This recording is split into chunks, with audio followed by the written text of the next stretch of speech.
Cordial saludo, apreciadas familias, jóvenes y niños. En este momento de encuentro personal con el Señor, vamos a hablar del libro de Job, primer libro sapiencial. Iniciemos en el nombre del Padre, del Hijo y del Espíritu Santo. Amén. El libro de Job consta de 42 capítulos, 1070 versículos. ¿Será cierto que todas las personas pagan en esta vida lo bueno o lo malo que hacen? ¿Cómo explicarse entonces que a los buenos les vaya mal y que tantos malvados gocen de la vida impune? Estas preguntas tan serias se las hizo el autor de Job para rebatir las ideas de los sabios que en su tiempo defendían la ley de la retribución. Estos sabios, con sus explicaciones sobre el origen del sufrimiento humano, hacían creer al pueblo que ellos podían explicar por qué suceden los males en la vida, como si conocieran la mente de Dios. La vida de Job fue la prueba de que la retribución o pago en esta vida por nuestras buenas o malas acciones no siempre aplica. Así lo dejó claro el autor, aunque no tuvo la oportunidad de saber que la justicia de Dios va más allá de esta vida, porque su juicio último se realizará en la eternidad, tal como lo reveló Jesucristo. Es cierto que, como lo presenta el libro, en sus últimas páginas, nadie puede pretender conocer siempre los designios de Dios. Parte importante de la fe es conocer el misterio divino y esperar en su misericordia insondable. Temas importantes para tener en cuenta al momento de los padres leer el libro de Job junto con los hijos. Prólogo narrativo, diálogo entre Job y sus amigos, reflexión sobre la sabiduría, conclusión del diálogo, entrada en escena de Eliú, la intervención de Dios y epílogo.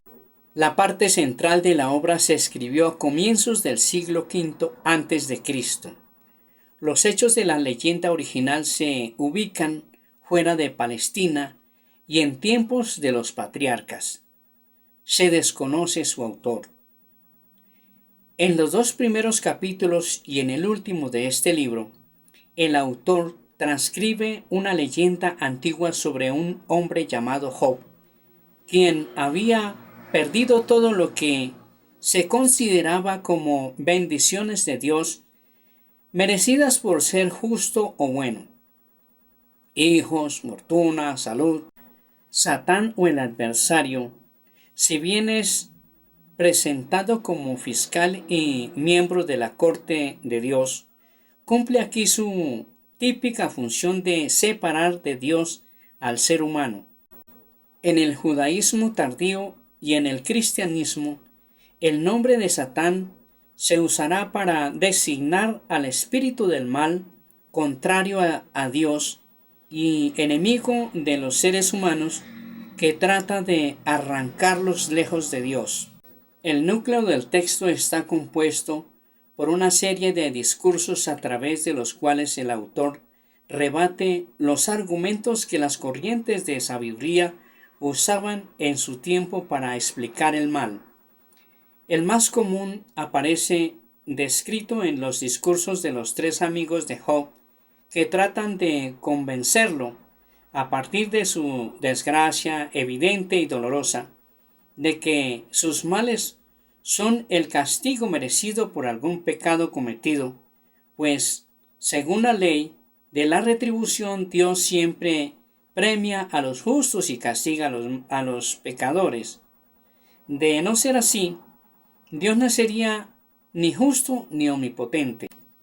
Solo a finales de los capítulos 38 y 41, el autor introduce a Dios, quien con una serie de preguntas hace que Job y el lector reflexionen hasta qué punto es legítimo comparar la lógica humana con la lógica de Dios y pretender desde ahí cuestionar sus designios.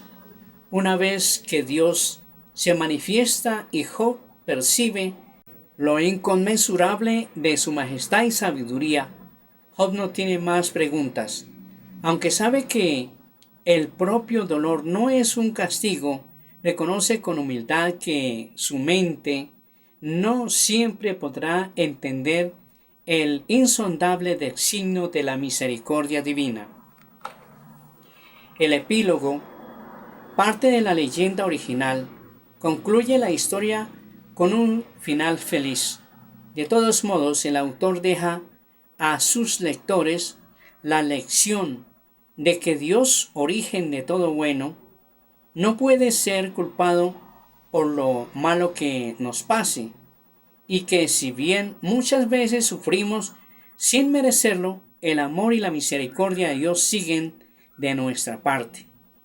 Será necesaria la muerte misma de sus hijos para aprender que Dios prefiere cargar con el mal que hacer pesar sobre nosotros la culpa.